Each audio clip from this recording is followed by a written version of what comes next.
السلام علیکم ورحمۃ اللہ وبرکاتہ۔ معزز سامعین، آج کی جو حدیث ہے وہ سلام کرنے سے متعلق ہے کہ کم آدمی زیادہ آدمیوں کو سلام کریں۔ سیدنا ابو ہریرہ رضی اللہ تعالیٰ عنہ سے روایت ہے کہ نبی کریم صلی اللہ علیہ وآلہ وسلم نے فرمایا، کم عمر والا بڑی عمر والے کو اور چلنے والا شخص بیٹھے ہوئے شخص کو اور کم آدمیوں کی جماعت زیادہ آدمیوں کی جماعت کو سلام کرے۔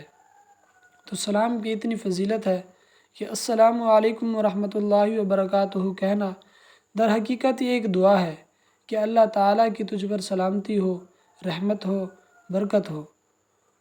تو ہمیں جو ہے زیادہ سے زیادہ سلام کو پھیلانا چاہیے، کیونکہ سلام جو ہے اس سے محبتیں بڑھتی ہیں اور نفرتیں ختم ہوتی ہیں۔ اللہ تعالیٰ سے دعا ہے کہ اللہ پاک جو ہے ہمیں اس حدیث پر عمل کرنے کی توفیق عطا فرمائے۔ آمین۔